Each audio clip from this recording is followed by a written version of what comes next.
Assalamualaikum warahmatullahi wabarakatuh. Bagaimana kabar kalian? Sehat walafiat? Alhamdulillah. Mari kita ucapkan puji syukur kehadirat Allah, karena berkat rahmatnya juga kita dapat belajar meskipun secara online pada saat ini. Mari kita awali pembelajaran kita dengan membacakan basmalah. Bismillahirrahmanirrahim. Baik, langsung saja. Pada kesempatan ini kita akan mempelajari tentang menulis surat lamaran pekerjaan. Kalian nanti bisa pinjam buku ini di perpustakaan ya, di perpustakaan SMA. Langsung saja ke peta konsep. Kita akan mempelajari bagian A atau dengan kompetensi dasar 3.1 dan bagian C yaitu 4.1 ya. Karena ini sesuai dengan silabus. Oke.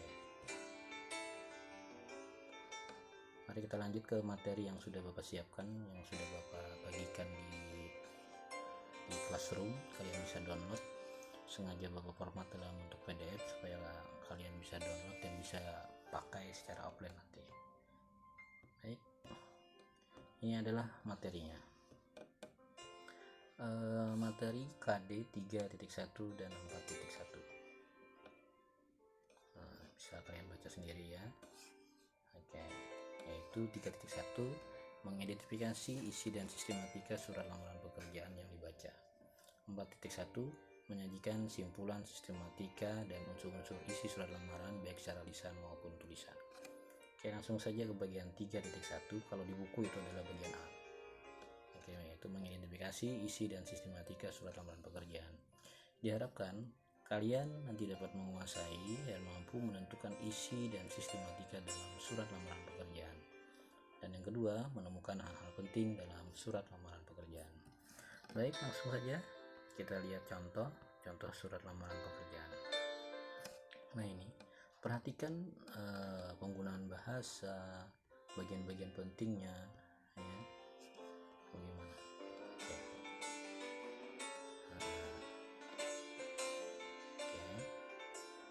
Perhatikan. Nah, ini perhatikan pada penulisan nama N-nya diawali huruf kecil. Ini yang betul. Nah, ya, banyak penulisan apalagi di komputer N-nya N kapital, di buku juga banyak yang salah. Nah, ini yang betulnya adalah penulisan identitas itu diawali oleh huruf kecil seperti nama, tempat tanggal lahir, jenis kelamin, agama, dan seterusnya. Begitu juga dengan bagian kualifikasi pelamar. Nah, ini 1 titik fotokopi ijazah, pas foto, dan lain sebagainya. Nah, ini ditulis dengan diawali huruf kecil. Oke. Nah, setelah kalian amati surat lamaran pekerjaan ini bisa kalian baca ya. Bahasa yang digunakan itu adalah bahasa formal, bukan bahasa gaul. Ya, kenapa? Karena surat lamaran termasuk surat pribadi untuk lembaga resmi. Baik, kita garis bawahi. Surat lamaran termasuk surat pribadi untuk lembaga resmi. Nah, jadi wajar bahasa surat lamaran pekerjaan harus ditulis menggunakan bahasa formal. Mohon maaf, melompat tadi ya. Oke. Kemudian selanjutnya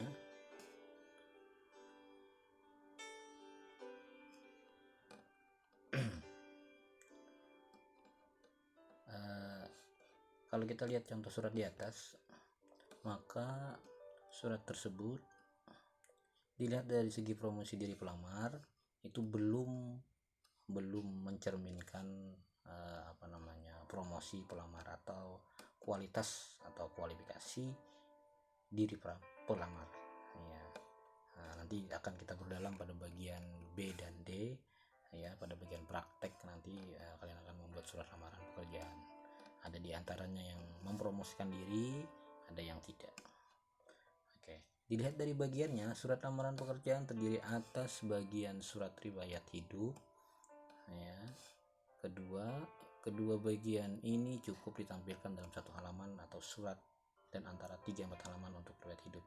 Artinya tampilan riwayat hidup hanya dengan pengalaman yang penting, masukan pendidikan formal dan non-formal, pengalaman organisasi dan prestasi yang relevan, serta kemukakan integritas pelamar secara jujur. Ya, langsung saja. Ini bagian-bagian penting dalam surat lamaran pekerjaan, yaitu ada 3 ya, yaitu yang pertama bagian pernyataan umum disebut dengan tesis ya. Bagian surat diawali dengan pernyataan umum atau tesis. Ini berfungsi sebagai informasi awal terkait dengan pekerjaan yang dilamar. Oke. Yang kedua, ini contoh tesis. Ini contoh tesis, yaitu pernyataan umum. Kemudian yang kedua yaitu argumentasi. Dalam surat lamaran terdapat pula argumentasi. Berikut adalah kutipan argumentasi. Ini bagian kualifikasi pelamar ini adalah yang disebut dengan argumentasi. Oke. Jika dicermati paparan di atas, surat lamaran tergolong ke dalam jenis eksposisi. Kenapa? Karena sifatnya adalah menjelaskan. Oke, lanjut saja, kita singkat saja. Penjenisan surat lamaran pekerjaan. Ada 2 jenis surat lamaran pekerjaan. Yang pertama yaitu surat lamaran pekerjaan yang digabungkan dengan riwayat hidup atau yang disebut dengan kurikulum PT. Ya. Dalam cara ini riwayat hidup termasuk isi surat karena isinya berupa gabungan. Cara ini juga disebut dengan model gabungan. Kemudian yang kedua, surat lamaran yang dipisahkan dari riwayat hidup. Dalam cara ini riwayat hidup merupakan lampiran dan cara ini disebut model terpisah. Oke, kurikulum PT yang di atas yang nomor 2 itu kurikulum PT-nya terpisah dalam bentuk lampiran. Oke. Di dalam prakteknya jenis yang sering dipakai adalah model terpisah, yaitu kurikulum PT-nya dilampirkan. Maksudnya kualifikasi pelamar itu dilampirkan belakangan, tidak dicantumkan dalam surat lamaran pekerjaan. Oke. Di dalam surat lamaran pekerjaan akan ditemukan hal penting yang harus dilampirkan. Sebagai seorang pelamar pekerjaan harus cermat di dalam menulis surat agar semua data menjadi argumentasi yang kuat. Di samping lampiran, segi lain yang harus diperhatikan seorang penulis surat lamaran pekerjaan adalah isi dan sistematika surat. Perhatikan contoh surat lamaran pekerjaan berikut. Diperhatikan. Nanti kita akan mempelajari pada bagian C, yaitu sistematika dan unsur-unsurnya. Oke. Ini lanjut ya. Kalian baca sendiri. Oke. Ini ada tanggal, ada alamat, salam pembuka dan lain sebagainya. Oke, lanjut saja. Nanti bagian akhir ada penjelasannya. Oke, langsung masuk ke bagian 4.1, yaitu menyajikan simpulan sistematika unsur-unsur isi surat lamaran pekerjaan. Langsung saja kita ke bagian belakang. Oke. Sekurang-kurangnya ada 9 unsur-unsur surat lamaran pekerjaan atau sistematika surat lamaran pekerjaan. Yang pertama ya, ini secara berurutan, yaitu yang pertama tempat dan penanggalan surat, yang kedua lampiran dan hal surat, yang ketiga alamat surat, keempat salam pembuka, kelima alinea pembuka, keenam isi. Isi ini terbagi 3 di dalamnya ya, yaitu identitas pelamar, maksud dan tujuan pelamar, kemudian kualifikasi atau lampiran pelamar, kemudian 7 penutup, 8 salam penutup, 9 tanda tangan dan nama terang. Oke, mari kita perhatikan sistematika atau unsur penting yang ada pada surat lamaran pekerjaan. Ini sudah beri tanda nomor. Oke, ini contoh nomor 1, yaitu tempat dan penanggalan surat lamaran.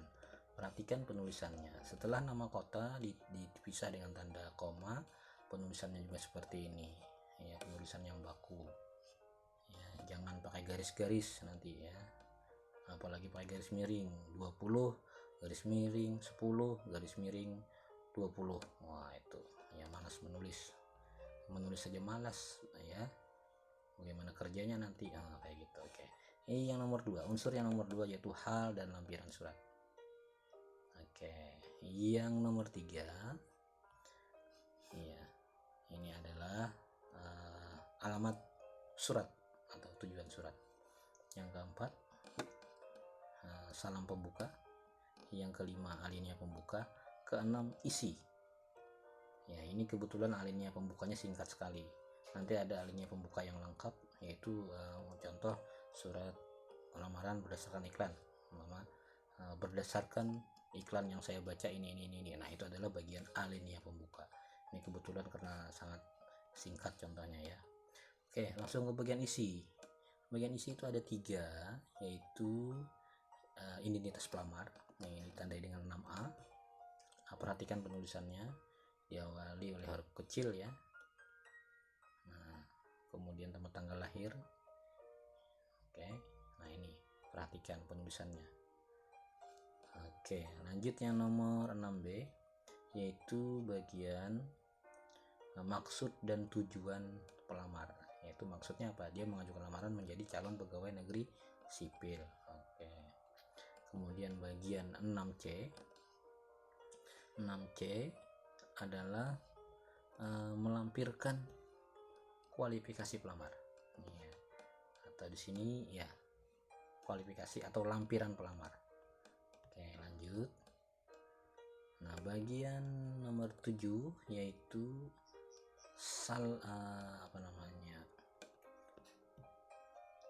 penutup. Iya, penutup. Nah, demikian surat lamaran ini saya ajukan atas pertimbangan dan kebijakan Bapak Kepala Dinas. Saya ucapkan terima kasih. Nah, ini adalah bagian penutup. Nah, perhatikan penulisannya juga.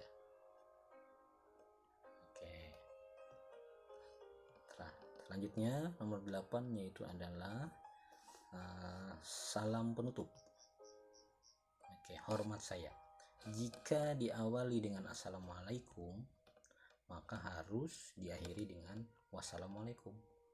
Ini karena diawali dengan hormat, maka diakhiri dengan kata hormat saya. Oke, perhatikan setelah hormat saya diberi tanda koma. Oke, lanjut yang 9, yaitu adalah nama dan tanda tangan. Oke, nama dan tanda tangan. Tanda tangan dan nama terang. Nah, perhatikan nanti disertai materai, dan materainya itu harus kena tanda tangan. Nah, ini contohnya ya. Oke. Nah, Bapak rasa sudah cukup materi yang dapat Bapak jelaskan dengan singkat. Ya, sengaja Bapak dalam bentuk dalam bentuk PDF ini supaya bisa kalian download dan kalian bisa baca secara offline. Itu saja ya.